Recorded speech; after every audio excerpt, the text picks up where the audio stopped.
Page Yud Beis. I think we wrote down that it was the 8th page in the Mimer. I don't have my computer screen in front of me. I'm doing this straight out of the Dvar Malchus. We're holding Ois Hey. And we were talking about the pasuk in the Haftorah that begins with ושמתי כדכד שמשותיך, that since כדכד means kedein or kedein, so we have the machloikis if it was shoyham stones or yashve stones, and shoyham, we said that's where Yosef HaTzadik's name was engraved, that's Tzadik Elyon, that's Amshachim al Mata. Binyamin's name was engraved on the Yoshve, which was on Malmata Lamaila, and the Eibishter comes and says, Levi Kedein Kedein should be like these and those. That means a union of both types of levels, both the level of Shoyam and the Yashve, both the Malmaila Mata and Malmata Lamaila. So the Maimer is saying it's really, that means that there's 3 levels. There's the level of, and the Maila, the advantage of from above to below, that the one that comes down from above has no limitations. The one coming up from below has the advantage of working and toiling, and it's his own acquired thing, but he has limitations. There's only so far how much he could reach. A mountain may be too hard for him to climb. And when you have the joining of both of them together, you have both qualities. So that's like the 3 ideas that we find in ושמתי כדכד שמשותיך. So the Maimer went on and said that the next part he talks about ושמתי לאבני אקדח, that ושמתי לאבני אקדח, it's talking about the nun shari bina, that over there also a shar, a gate, is both for going in and going out, so therefore it's also malmaila lamata is the going out, malmata lamaila is the going in, and they become one idea, and that's why the leiv ha'evan, avnei, becomes ekdach, a flaming fire.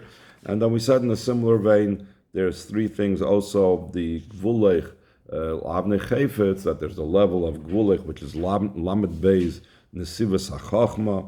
The lamed beis nesivas hachachma is also things that are joining, was probably from above to below, and from below to above, and they become all the way to the level of chayfetz. The Rebbe doesn't elaborate specifically in this last one how it comes out the number 3. Now he's going to go to the final part in the pasuk. The final part in the pasuk speaks about v'chol banayich lemudei havai. So that's what we're going to go to now. Again, Ois Hey, line 3, page Yud Beis. Messiah, and the Maimer concludes. I'm sorry, not the Maimer. The pasuk concludes v'chol banayich lemudei havai, that all your sons are limudei havaya. And we mentioned the simple pshat in this is that they are the students. They study by havaya. We'll speak about a different explanation soon. V'rav shloim b'noich, and there's much peace of your sons. The idea behind this is, like to explain L'Kudei Torah. She'amar Chazal said, ein rabim, that the term rabim does not apply. That is, in this pasuk it says v'rav shloim b'noich, there is much peace for your children. So the rabim does not apply. Pachas mishloisha, less than 3, you don't have the term called rabim. Behind this means shalosh abchinas b'shalom. There's the 3 levels of peace connected to what we spoke about before. That because when you have someone that's on the top and someone on the bottom, there are 3 different ways that they can join. So he says, there's the bond of the mashpia with the receiver. That's one way of bonding, like we said. And then there's another way of bonding, from below to above. And then there's the way you have both the above bonds with the below, and the below bonds with the above. The mashpia joins with the makabel, and the makabel joins with the mashpia. So already over here, because we have the terms v'rav shloim b'noich, and rav is from the word rabim, meaning that there's a minimum of rabim is 3. So that is the idea of the number 3 that we find also in the last phrase in this hemshech of the psukim, starting from ושמתי כדכד שמשותיך. More specifically, we find this idea and the joining of the different levels Like it's explained in the Mimer, titled V'chol Banayich in Likutei Torah. Shepirush limudei Havaya. What does it mean? Those that are students of Havaya, shemekablim umulumodim mishem Havaya. They are receiving and they are studying by Shem Havaya. Umevayev inyan arba oisis Havaya b'avodas ha'odam b'tfilo b'toira b'ofen shorotzi v'shuv. The Alter Rebbe in that Maimer explains what specifically does it mean that we are receiving from Shem Yud Kei Vav Kei. He explains what exactly is the Yud Kei Vav Kei in our void in learning, what's the Yud Kei Vav Kei in our void of davening, in the way of Rotzi, rushing towards the Eibishter and returning from the Eibishter. That is what the Alter Rebbe says in Likutei Torah. The Rebbe doesn't bring down over here what it is. And the Tzemach adds to the explanation of the Alter Rebbe, there's another explanation of the Mizrish and Magid in the meaning of this pasuk that all your children are limudei havaya, instead of what we said before, that they are receivers, they are makablim of Shem Havaya, they are students of Shem Havaya, but rather shaloim dim kiviyachas Hashem Yisbarach, that metaphorically speaking, they are teaching Hashem. They are being mashpia to Hashem. What does that mean? That the Yidden are teaching Hashem and they're being mashpia to Hashem. V'hainum shaloi zubovad shaydeavadosim be'inyan arba oisis Shem Havaya. Not only through their avodah, doing the four letters of Shem Yud Kei Vav Kei, the Alter Rebbe explains in Likutei Torah all the details what that avodah is, and Torah and Tefillah and so on.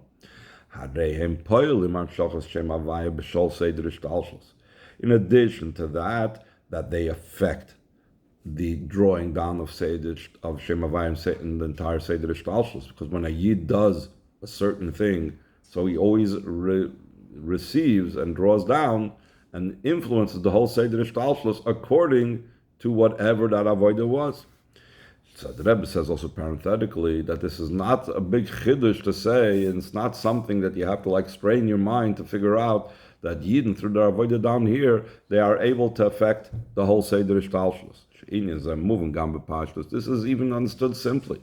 Shari Bereishis, Bishvil Yisrael, Shnikr Reishis, top of page Gimel, we say Bereishis, that Bereishis Bar Alakim, the Eibishter created the world. Why? For the Yidden that are called Reishis. And the world doesn't just limit itself to our physical world, but obviously the whole Seder Ishtalshus was created because of Yidden. So therefore it's understood that when a Yid does his avodah, what he's supposed to do, he influences and impacts the whole Seder Ishtalshus. So that is a given. That if we say that if a Yid does the avodah in the names of Yudke, in the letters of Yudke Vavke, in the Torah and Tefillah that correspond to the letters of Yudke Vavke, he will draw down Shem Yud Kei Vav Kei into the Seder Ishtalshus. In addition to that, we have something else. We are teaching Shem Yud Kei Vav Kei. We are influencing Shem Yud Kei Vav Kei itself, not just influencing that the Shem Yud Kei Vav Kei should come down to Seder Ishtalshus. He says on top of page Yud Gimel, Ala Oidzais Shemamshichim V'chinas Atzmusi Yisbarach B'Shem Havaya. That's what it means, limudei havaya. We are teaching Shem Havaya, we're influencing Shem Havaya, we are drawing down from Hashem's etzem into the name of Yud Kei Vav Kei.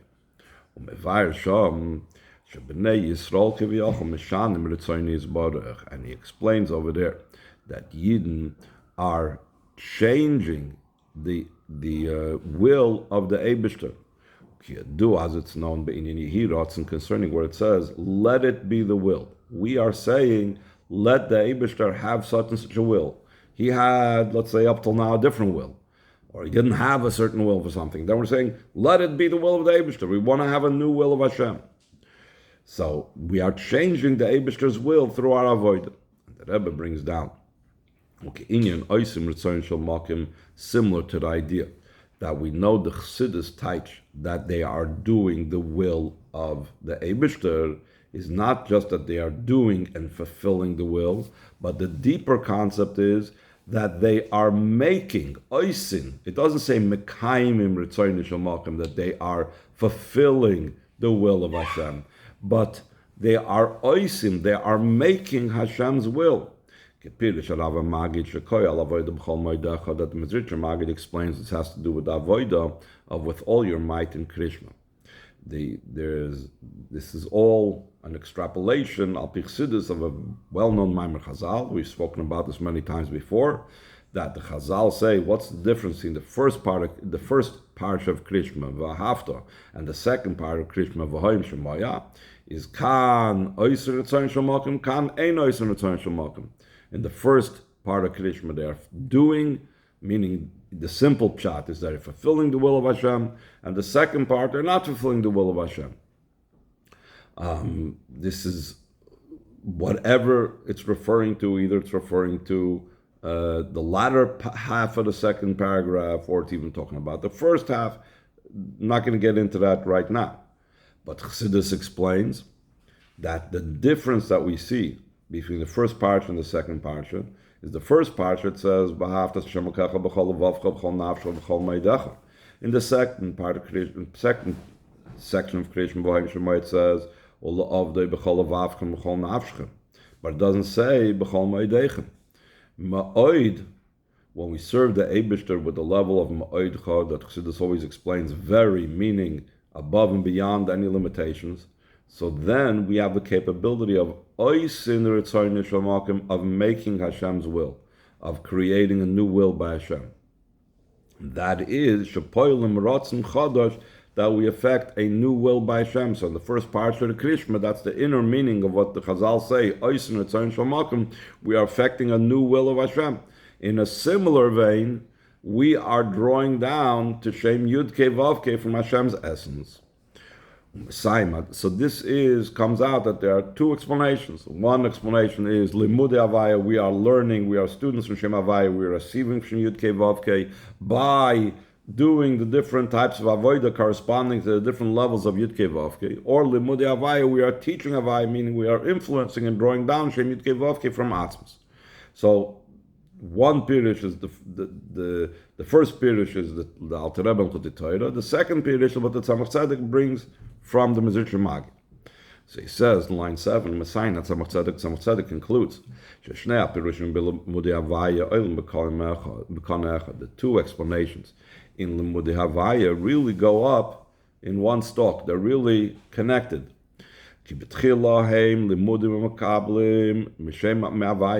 Initially, Yidden are students of and receivers of the name Yud Kei Vav Kei. And afterwards they become the second meaning of Limudei Havaya, that they are now the teachers of Yud Kei Vav Kei, meaning they're drawing down Hashem's essence, Atzmos, into Shem Yud Kei Vav Kei. Despite the fact that these two explanations run in together and they follow each other, still in all, the Maimer over here in Kudei Torah is according to the first explanation that they are receiving from the name Yud Kei Vav Kei. So this is all a hemshech of, again, the Rebbe doesn't explicitly say the number 3, but it obviously seems to be in the same, he said in the beginning that's 3 levels, but it seems to be connected with these two things, whether we are the Makablim or we are the Mashpiyim. So that's like a joining of the two together. Oizvav, line 13. According to what it's known,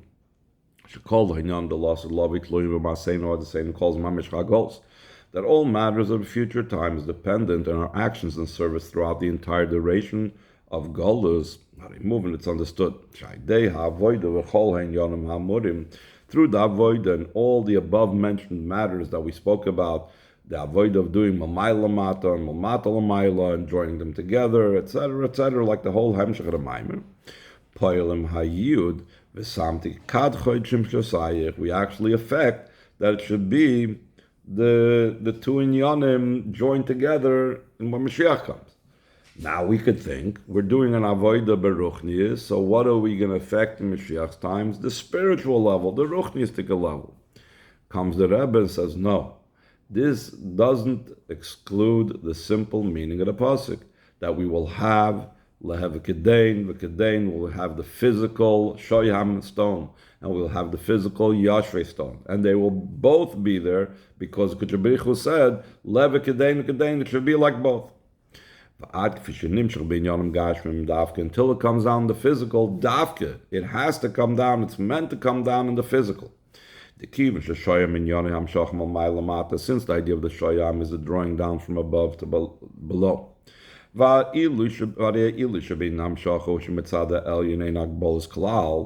did we say before? That the advantage of the one coming down from the mountain to the one that's in the valley is because from coming from above to below, there are no limitations whatsoever. Therefore, it can come down to the lowest of the low, like we mentioned before, in Ois Gimel, because there's no limitation, so you can come down to the lowest place.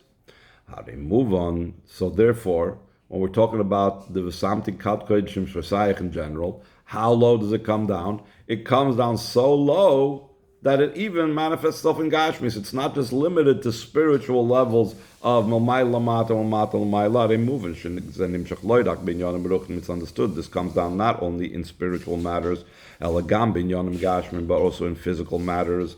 Why does it have to come down physical? Because that's the purpose and that's the goal. V'hainum, because the goal is that all matters should be drawn down also in this physical and coarse world. And here the Rebbe is going to make a distinction between physicality, materialism, and the coarseness that's here in the world. The first step is we need to make the coarseness into gashmis, which is just the physicality of it. The chumrius means the way the physicality already became coarsened. And then, once we've elevated and we've taken it out of the coarseness and we've made it into physical, then we make from the physical a home for the Eibishter. It has to be specifically down here below. That's the entire purpose that it should be in this physical world down here, top of page Yudalit. In the lowest level, that there's nothing lower than it. Therefore,